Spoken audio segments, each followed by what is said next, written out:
though, that one thing that drives me crazy, Republicans are doing this way more, I think, than the Democrats, because they're hoping to continue the legacy of Obama much more than a Republican would.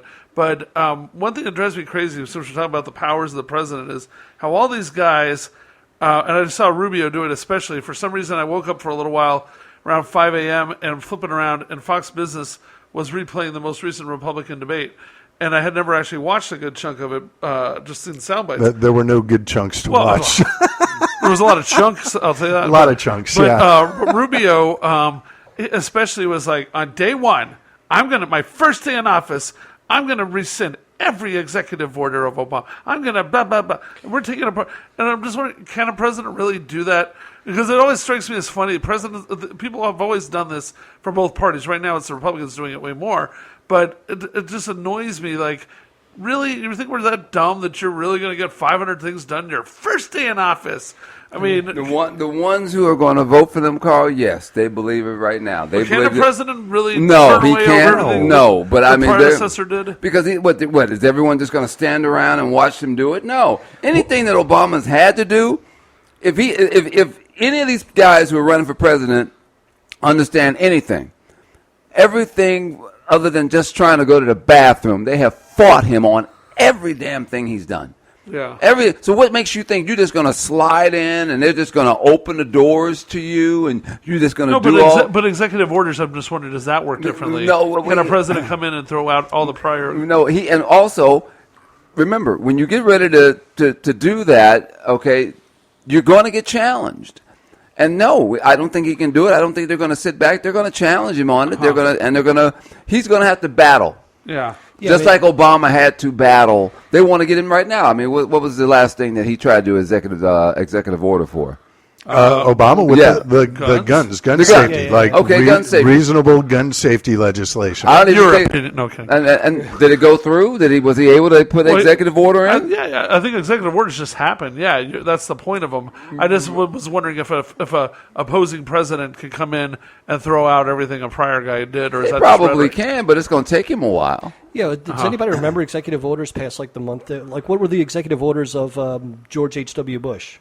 And he had a bunch of them. I know, but name one. I mean, that's my point. It's like if they're not as powerful as the American with Disabilities Act, say, like a real congressional thing. Yeah, or like the Brady Bill. Brady Bill. Well, yeah, sure. Well, I was naming a heroic. No, absolutely. But I was just like, it's that. Wow, yeah. We actually did have good legislation dealing with gun safety passed under who was that president that got shot? St. Ron. Oh yeah. And that's one of the things. You were talking earlier about how Reagan is so venerated by the Republicans, and at this point, whenever Republicans, especially Republicans who are running for office, talk about the legacy of Ronald Reagan, it's almost like they're talking about Jesus, where, you do have texts that have some sort of a historical weight to them that document the workings of these two individuals. But forget about the truth, the legend.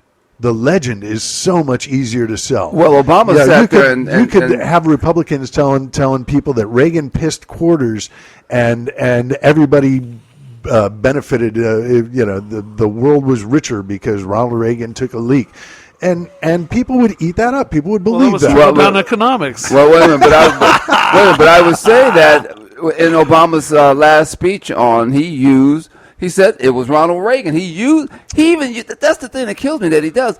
He will use their own language. He said, this is a quote from your president, Ronald Reagan, George W. Bush, and they will still attack him. And he's giving them stuff, and that's what's so hilarious is that you hate the guy. There were people attacking Obama in the State of the Union address for making references to the Bible. Like, well, he's not allowed to. That's our book. Like, what the? I mean. Seriously, things. Those are the Obamas and Muslim people, I think. That are, well, no, I think those are more the Mitch McConnell crowd. We are going to anything this president does, we are going to strike down. These are just like the people who are there to say no. At some point over the last 7 years, the Republican Party went from being the party of no to being the party of, why are you hitting yourself? Why are you hitting yourself? Why are you hitting yourself? That I don't. Well, I'm I sorry. don't- That yeah, I reference don't goes get over that. my- yeah. Yeah. What do you mean? I mean, I'm not trying to give you a hard time. no. I am actually, but yeah. In terms of how Congress reacted to anything the president wanted to do, Yeah. so many people were the Republicans are the Oh. party of no. They'll try and shut it down. And instead of just being the party of no, they're actually trying to use good things against the Democrats, and it works. Because they know how to focus a message to their core audience, much like Trump, and Sarah Palin. Reasonable people look at this and go, "This is bullshit." But everybody else in the crowd is like that. Kid from the Karate Kid. Send him home in a body bag. Forget reality. Let's just get all caught up in the moment and rally and burn and pillage. Did you just argue that the Republicans are competent at sending their message out, like their media is competent at that? Because most Republicans think that Republicans suck at handling the media. We stink. We stink. I would agree in terms of handling the media, but in terms of handling the base, handling the crowd, the Republicans are fantastic at messaging. This is why there are still so many people who don't know if President Obama was actually born in America, who don't know if he's a secret Muslim.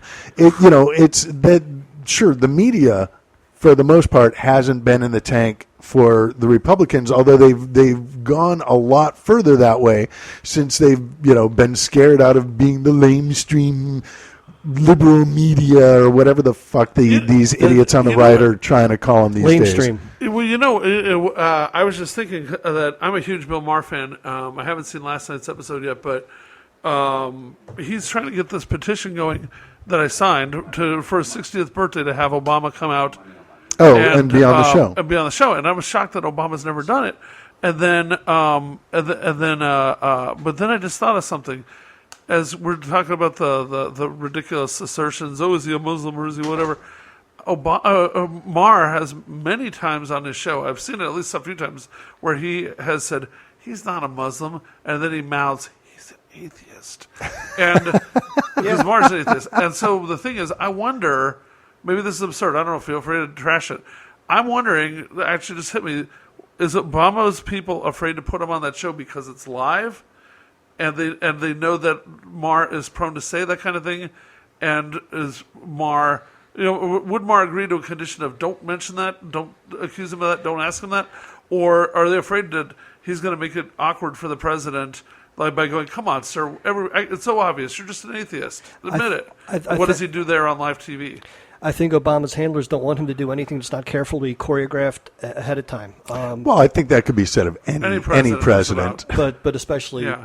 Especially Barack Obama. Why is that, do you think? Well, because one of the jokes among our people, my people, Jesus Christ, I fucking hate saying that. I hate it. Oh, I hate politics. Anyway, okay. Welcome to the working world. One of the jokes among conservatives that Barack Obama always needs a teleprompter.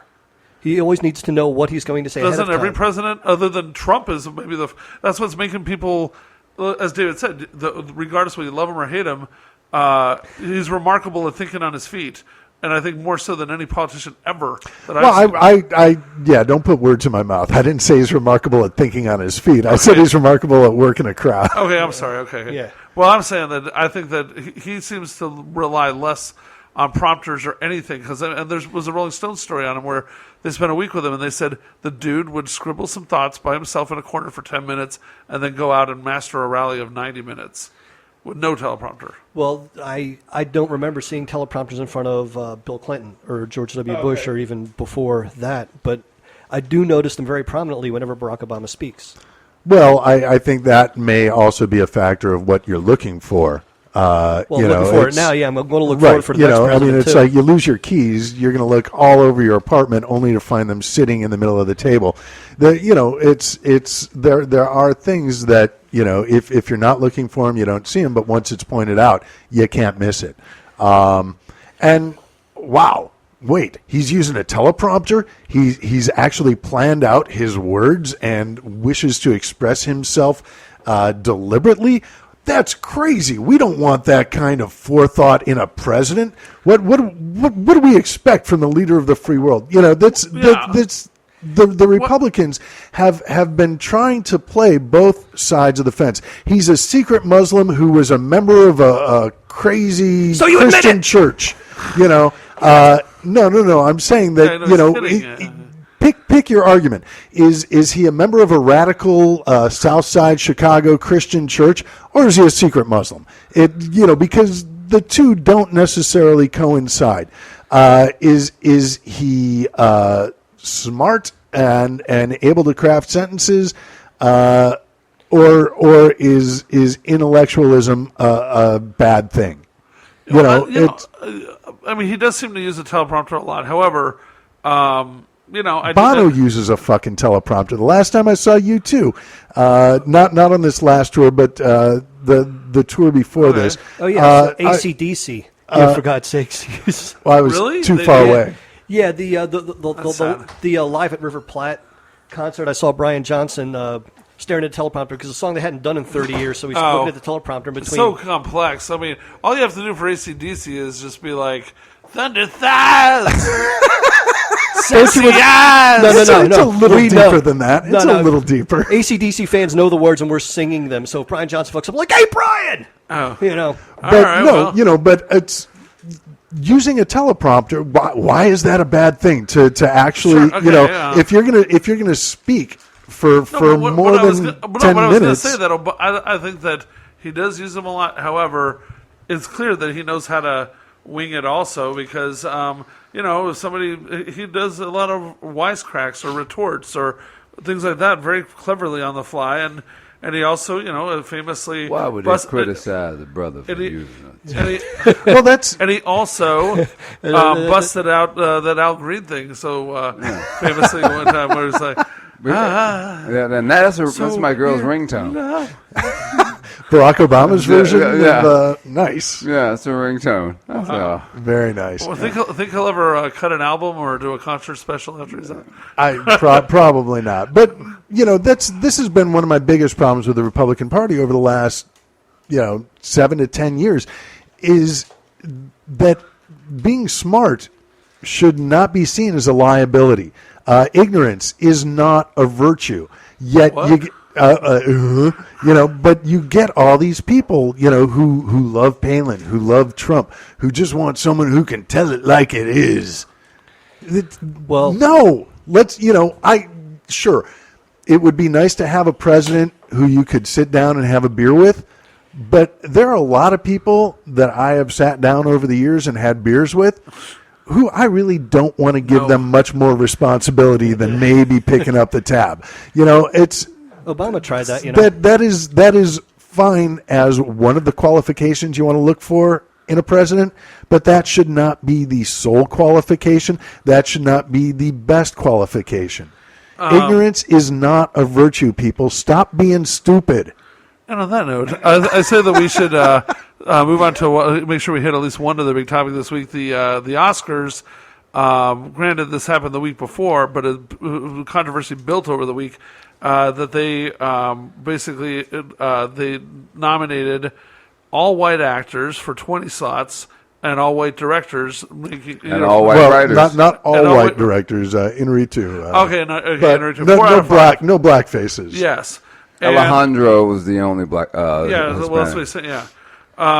so basically, 24 out of 25 of the top nominees white and no blacks whatsoever, and then they added a bonus slap in the face of, we give straight out of Compton Oscar nomination. What are you complaining about? My white people. So the thing. So now the Academy, they're under a lot of pressure, and they released a set of rules that basically, it's very arcane. I can read them if we need to, but basically their overall goal is double minority membership in the Academy, the eligible voters, by 2020, and then among other things, to get rid of the old folks that are just hanging on with their prejudicial points of view, because the average age is 64 of an Oscar voter. I think that's almost a bigger problem than the racial. That was the core demo for Straight Outta Compton, right? 64-year-old white males. Yeah. That was, so, Dude, but basically, they're